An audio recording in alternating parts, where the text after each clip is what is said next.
We're thrilled to have you here to begin a conversation about some of the emerging opportunities for our state in what we call the rural and urban connections, or what I like to call from Little Fordyce, Arkansas, the city slickers and the rural folks. So we're thrilled to have you all here today. And, you know, a lot of the conversation and the dialogue is focused on the rural-urban divide. But we like to think in positive terms here, and we like to think about the connections that we all have, the connections across our economies, the opportunities that we have across the state, and the obligations we have to one another to build this state in the best possible way for all the citizens of North Carolina. And that's what the Institute for Emerging Issues has done throughout its time at North Carolina State. You know, our university was founded in 1887 as one of many land-grant universities across the country. Actually, not many. There's at least one in every state, and in some cases two, because of the 1890s land grants in North Carolina. That's A&T. So we were founded as a university focused on helping all of the people of our state realizing their economic and societal prosperity. And when we think about that at NC State, today it hasn't changed in these 130 some odd years. We're the only university with an office in all 100 counties, including their Cherokee Nation. And we bring an example of what those offices do. For example, in agriculture, we're working on the latest in technology for crops across our great state. But that technology has no value unless it gets into the hands of farmers. And we do that through our cooperative extension service, again, located in all 100 counties. But there's engagement back to the university, and that's what this institute has always been about, is engagement. And the engagement is we learn from the implementation of that technology. We bring that back to the lab, and the scientists take it to the next level. That's true in engineering, it's true in textiles, and it's true in so many other areas at NC State. So today, we're thrilled to have you all here. We call the Institute for Emerging Issues and NC State a think and do tank. And this comes from Governor Hunt. Years ago, Governor Hunt told me when I first got here, he said, "Chancellor, we don't want to be just a think tank. We want to be a think and do tank." And so part of your responsibility for having attended this event today and listening to all the presentations is to think and bring your A game in thinking, but to take it back to your communities and do. And I can promise you this, the staff at the Institute for Emerging Issues will do their part to follow up on today's event by taking what we learned today and distributing it across our state and making sure that we benefit from all of your engagement today. So welcome to North Carolina State University, to your state's capital, and we're thrilled to have you all here. So please join me in welcoming Leslie Boney, the director of the Institute for Emerging Issues at NC State.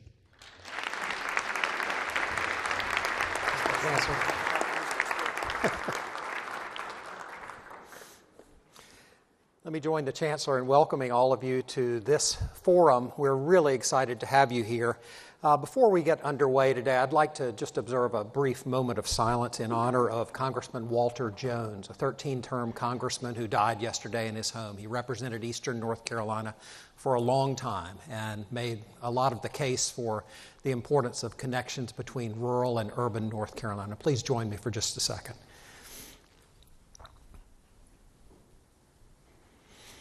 Thank you. As the Chancellor mentioned, the Institute for Emerging Issues is a proud part of North Carolina State University, and today, as you go through the day, I hope you will be on the lookout for people on the staff of the Institute for Emerging Issues. Most of them are not in the room right now because they're out still getting people registered, but if you have any questions about anything that's going on today, we urge you to reach out to someone. If you are in the room and you're from the Institute for Emerging Issues, can you just raise a hand real quickly so people can begin to identify you? All right, so those are your sources for any confusion or information you might have today. We're also proud to have a lot of people from NC State with us. Provost Warwick Arden is with us, along with numerous deans, faculty, staff, and students. In addition to them, we've really gotten help both before and after the forum from Dr. Mitch Renko, who is a professor of economics in the College of Agriculture and Life Sciences. Mitch is going to be helping us. He's helped us beforehand with some of the information you've seen about commuting patterns. He's going to be doing a lot more on commuting patterns in another piece that follows this forum, so it'll be a logical follow-up to this. Mitch studies rural-urban land use, local public finance, solid waste management, broadband, the economics of local food systems, and on the seventh day he rests. So we're really glad to have him with us, and it's an honor to have a faculty chair for each of these forums that we have from NC State. Mitch is also the 114th guest on the First and Future podcast. We are now 2 years in this month. Woohoo! Thank you for sharing my celebration. His episode is going to be up at 4 a.m. tomorrow morning, so you can go ahead and set your phones now to wake you up so you can be the first to download that episode. You can then call your friends and share the information that Mitch shares with us. If you have not already subscribed to the First and Future podcast, what's going on in your life? What could possibly be more important? We urge you to do that. As I mentioned, there are people from the Institute for Emerging Issues that are here to help you. We've been working hard on this. We think we have a great day ahead of you. Please seek them out and hug them unless you have the flu, in which case, please don't. We got to do a lot of follow-up after this is over. So before we go any further, let me start off with why we are here today. It started about 18 months ago, believe it or not, when we decided it would be good to ask the people on our mailing list what they thought the most important issue facing North Carolina was. And as you might imagine, when we asked, we got 158 different answers. And what happened then was we began trying to figure out of that 158 what we could possibly do as a single topic. And the ultimate answer we came to was that we could not do that. And what we did instead was to try to summarize what people seemed to be saying to us. And the overwhelming message that we got from them as we looked at that was that people seemed to believe that North Carolina had lost something. We had lost our connection to each other. And the overwhelming gist of the comments that we got was that people wanted to do something about that.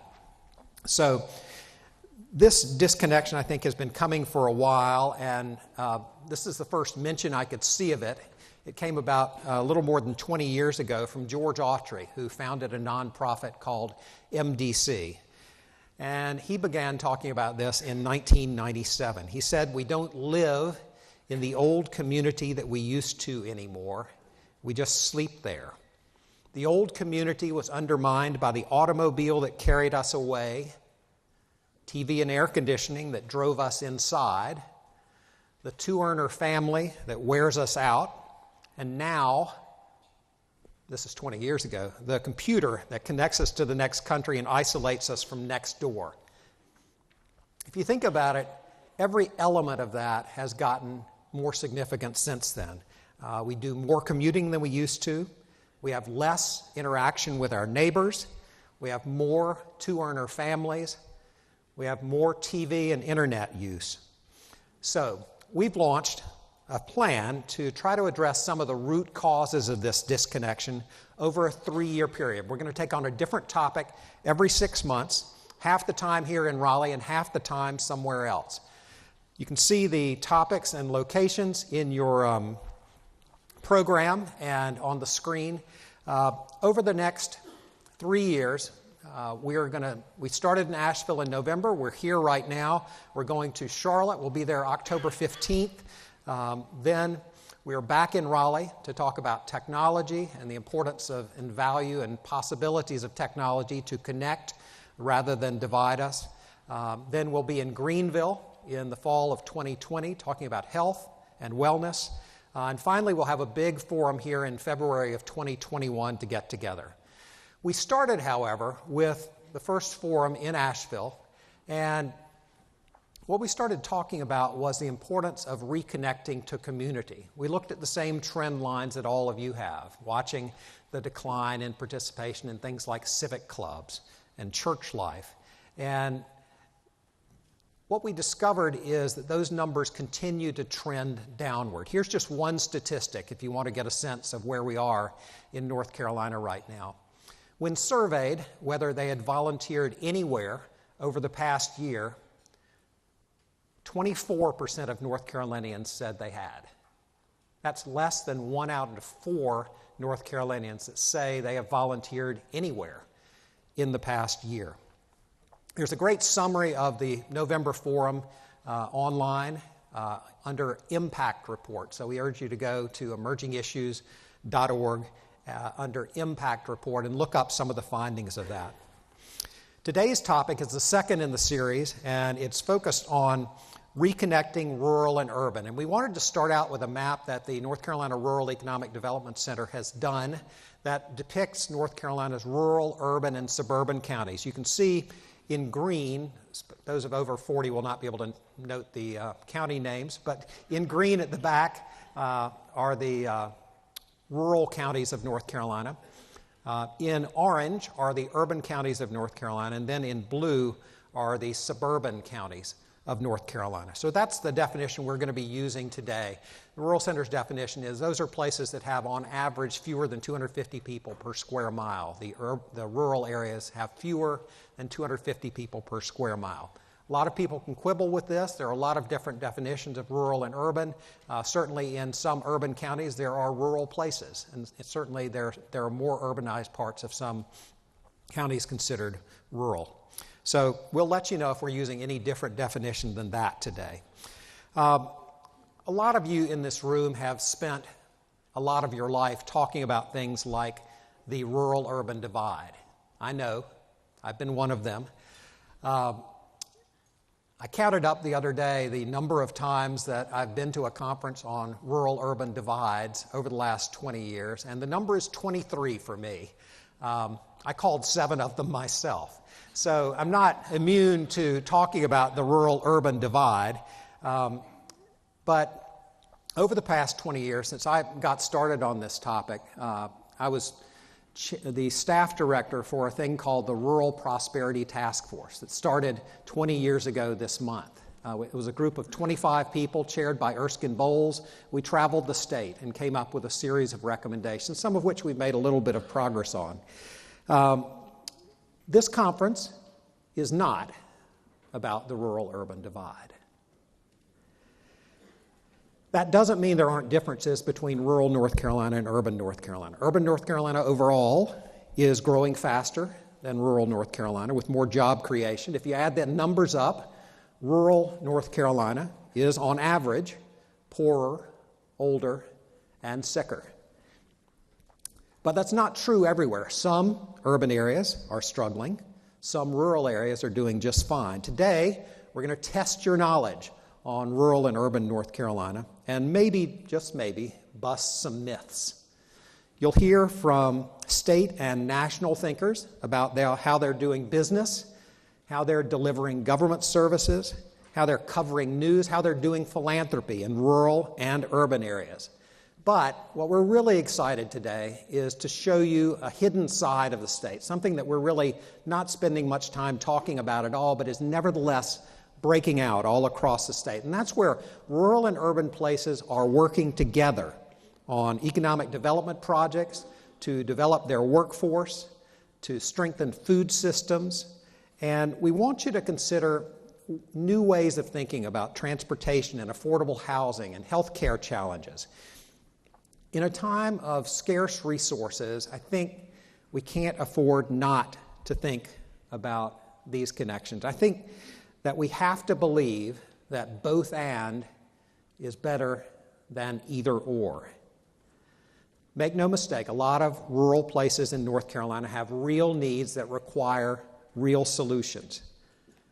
But the real reason to care about rural North Carolina is not just fairness or charity, it is our mutual self-interest. A few years ago during the Rural Prosperity Task Force, Tom Lambeth put it this way. He said, if there's a hole in one end of the boat, it doesn't matter which end you're sitting in. The decisions we make about water in one place affect the water we drink in another place, or the water that flows downstream during times of disaster from storms or hurricanes. Air doesn't care particularly much about county lines. Food comes from farms, not food line. Millions of our workers, rural and urban, commute each day from one county to another county for jobs. And their employers set up shop based on the talent of regions, not counties. By working together, we play better, we play bigger, and we can compete globally. As our Forum Advisory Group co-chairs Patrick Woody from the Rural Center and Jeff Michael from the Urban Institute have said, rural needs urban, and urban needs rural. So here's what we hope you'll get from us today. We hope that you'll be able to examine some assumptions that you have about different community types. Many of you put on the bottom of your screen today whether you are rural or urban or suburban. We want you to hear examples and be inspired by some of the ways that rural and urban places are already working together. We'll think about what we're doing in our own communities and network with others so that we can do a better job of moving the work that we're doing forward. By the end of the day, we hope to uncover some next steps that you can take to further support rural communities nearby and rural and urban cooperation. Things we can do as individuals, things we can do as communities or regions, and things that we can do on the state level. We are honored to have the opportunity to be with you today thanks to the support of some really important sponsors. I wanted to call them out. First, there are a group of companies that have stepped forward to support the entire series. So the next 6 forums, they're being supportive of all of those. UNC-TV is responsible for the live stream today. Those of you who are joining us on live stream, welcome. And that's thanks to UNC-TV. They're also providing other coverage for us throughout the series. At a builder level, the local government federal credit union is really doing important work for us and helping us with our youth engagement work in particular. At a connector level, sponsoring all 6 of these forums are the Duke Energy Foundation and Blue Cross Blue Shield of North Carolina. And finally, at a cultivator level, Wells Fargo. Thanks to all these series sponsors. There's also another group of people that is sponsoring today's forum, and I'd like to just briefly highlight them. The Duke Endowment. There are 67 members of rural faith communities who are with us today. Can we hear from them? Thank you for spreading out. You notice our tables are strategically divided into mixtures of rural and urban. If you're sitting with everybody at your table and you know they're all from urban areas, we encourage you to relocate so that you'll have a chance for the next exercise we're going to do. At the gold level, the Anonymous Trust has provided free tickets for a number of people from eastern North Carolina to join us today. We're honored to have them as a supporter. Education NC, we'll say more about them in just a second, but they're helping with their interaction throughout the day. And the North Carolina Electric Cooperatives has helped us with the operational support that it took for us to get here today.